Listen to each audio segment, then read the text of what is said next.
I just want to acknowledge right off the bat that I know this painting is not straight behind me. It should be center, but it's not. It's just the layout of my office.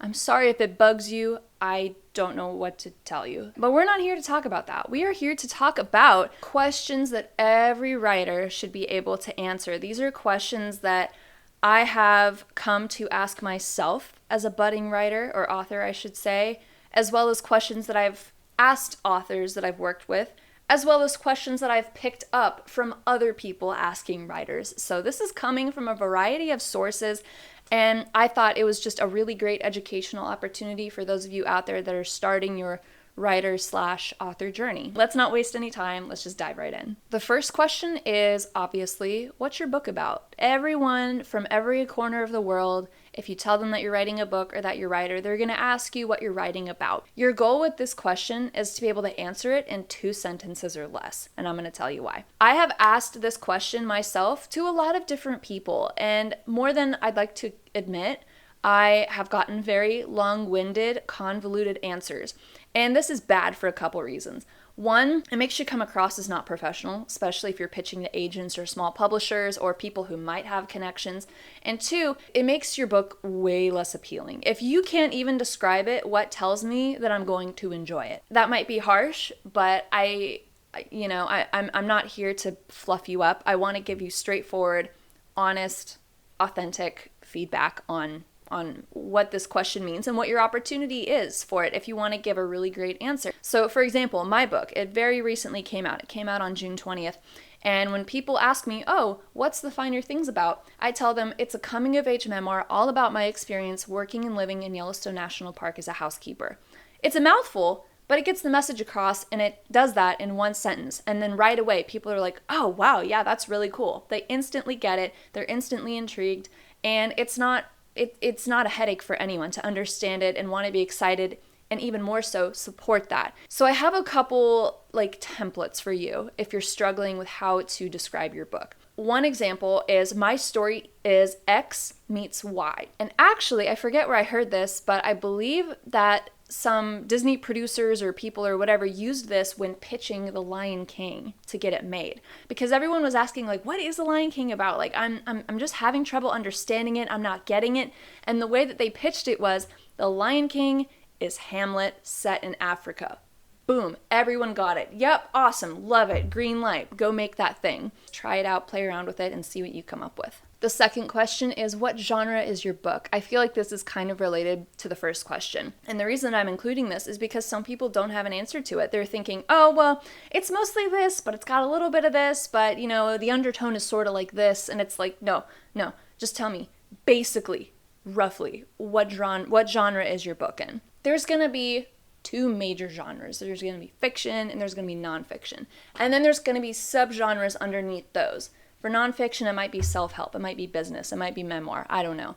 For fiction, it'll be fantasy, it'll be thriller, it'll be mystery, it'll be romance, whatever the case may be. And even if you Google a book's title or go on Amazon or something like that, you'll see that they'll have 3 or 4 different subgenres. This book is a romance, but it's also coming of age, and it's also fiction or whatever.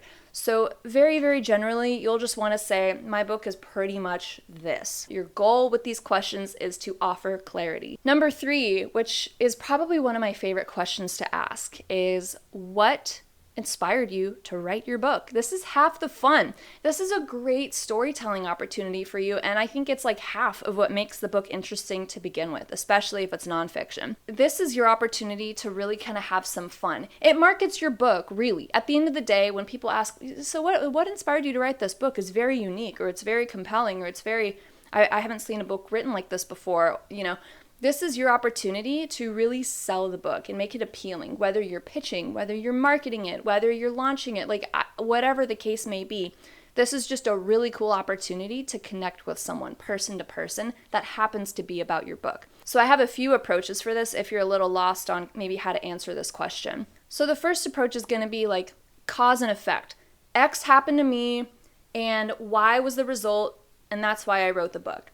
I was a appointment setter at a large corporation and I wanted to become the CEO of it. I was working my way up the ladder and I realized just how difficult it is. It's so difficult. So I wrote a book on how to, scale to the top of any company that you work for using these major points or addressing these major questions or providing this new crazy, awesome, cool formula for reaching the top, whatever that is. That's cause and effect. The second approach is going to be more of like how you were led to create the story. And I feel like this one can be kind of fun. I mean, everyone likes little serendipitous stories. This really crazy thing happened and I was just kind of following my instincts on it. And then I just ended up writing this book. I didn't plan on it, but it just worked out that way. And I've gotten this really great response from it. I personally like hearing stories like that. The third approach is going to be like based off something that's pre-existing, that's already been kind of successful. So this might be a podcast. This might even be a dream that you had. I'm pretty sure Stephenie Meyers wrote the entire Twilight saga based on a dream that she had one time. You could talk about how it was based off something that you tried before and you didn't like, or something that's already pre-existing like a podcast, and how you just kind of took that momentum and put it towards a book. Number 4 is this is a question that you're going to have to really get good at answering, which is what makes your book unique. And there's going to be a different answer depending on whether you're fiction or nonfiction. If you're fiction, this is going to be what's special about your plot. When it's fiction, it's all about the story and what's the big selling point of the story that you're trying to sell to an agent or a publisher or whatever. If you're nonfiction, this is going to be what's the new solution that you're offering to a common problem. And the cool thing with the question like this of what makes your book unique is this is where your excitement is going to contribute to why this book is so unique. Because if you're getting excited talking about it, that just shows how much authenticity and realness that you most likely put into your book. And it's going to make people excited. Again, it's just another way to market your book very, very naturally. If you're excited about what you have to say about, oh my gosh, no one talks about this and I'm so interested in it. And so, what I address in this book is, all of these mental barriers that people have when they're starting their own business. And so I faced a lot of these struggles myself. And so this is kind of like how I've, whatever, I'm just kind of rambling. It's your opportunity to really kind of sparkle a little bit, to help your book's message sparkle. For fiction, this is what's really cool about my plot. I just haven't really seen any books on the shelf that are like this, right? I mean, that's the common phrase. If you don't see the book that you want to read, write it. If you're nonfiction, this is this really cool new modern solution to a very common problem. Or think about TEDx. If you're writing a nonfiction book, would your book make it onto the TED stage? That, for example, is all about spreading unique ideas and messages. So think about it like that. If you were going to give a TED Talk based on your book, what would the title be? Maybe that's going to be your way of explaining what makes your book unique. If you're actually excited about what you're writing and how cool and unique it is, it's going to make it really easy for people to be excited about it with you. So that's number 4, what makes your book unique. Number 5 is going to be, who is your ideal reader/audience? This is going to be another extremely common question that you're going to have an answer to. I'm going to focus on the forest first, which is the audience. Who is your audience? Ideally, you would want to have the answer to this question before even writing your book. If you're already writing your book, don't worry about it. Don't scrap it if you're already halfway through it. The earlier on you have the answer to this question or an idea of the answer to this question, it's just going to make everything down the road so much easier. It's going to make your writing style flow a lot more naturally. It's going to help with your marketing. It's going to help with getting positive reviews or feedback, whether it be from people or trade magazines, if you apply for any of those, like Publishers Weekly or Book Life or Kirkus or whatever. But your audience is going to be who in general is just really going to find some satisfaction in this book. What you can do is you can go onto Amazon and type in books that are kind of similar to yours and see the kind of people that are reviewing the books. See if they're sharing anything kind of personal about their life or where they're at in life or where this book found them in life or what they got out of it, the kind of, feedback that they're providing, what they wish that the book would have answered. And use that to your advantage. That's your opportunity to really kind of get to know the person who would really benefit from a book like yours. Now, if we're zooming in, we're gonna address the ideal reader. This is the tree within the forest.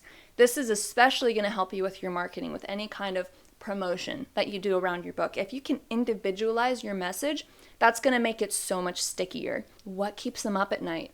Where are they at in their life? What are they really, really wishing for? What are they busting their butt trying to work toward?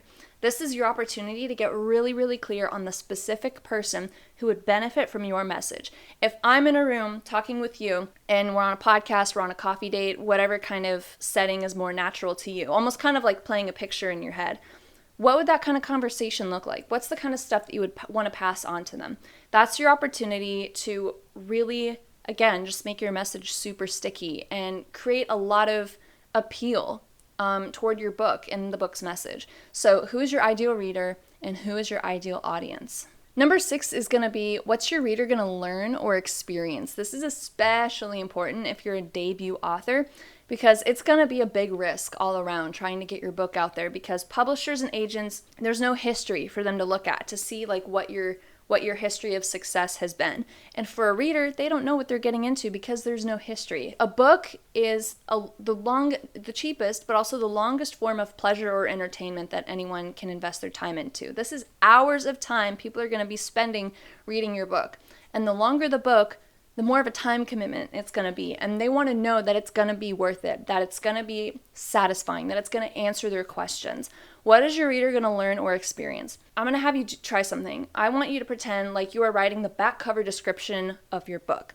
If you're fiction, I want you to write 2, no more than 3 paragraphs about the plot of your book and why it's so amazing and why it's super cool and what people can expect, the feelings that people can expect to learn. If you're nonfiction, you're going to write a 2 or 3 paragraph book description, back cover description, using bullet points of what specific problems or perspectives or roadblocks people are experiencing and how you're going to address them. So this kind of goes back to what I was saying. If it's fiction, it's all about your plot. What are people going to feel? If it's nonfiction, it's going to be all about the solution and recognizing very specific problems that a very specific niche has. Hey there, it's Lauren from the future. She didn't finish this video because her camera died, it ran out of space or something, and then she let the battery charge and then came back and forgot to finish the video. So this is future Lauren filling in for her. Thank you so much for watching. I'm sorry that this ending had to be so abrupt, but I do hope that you found value in these essential questions that every author should be able to answer. There's actually a complete list of this. There's like, I don't know, 3 or 4 more of these if you go to my Substack, which should be laurenerickson.substack.com, and it's called like 10 questions every author should be able to answer, and then you'll find the complete list plus a bonus question for nonfiction authors. So just kind of putting that out there if you like this video and you just want a little bit more stuff to kind of work off of. So with that being said, I hope you found this video interesting and useful. If you did, please give it a thumbs up. Feel free to comment if you have any thoughts that you'd like to share, any other questions that you think authors should have the answers to, and I'll catch you in the next video, whenever that is. Okay, bye.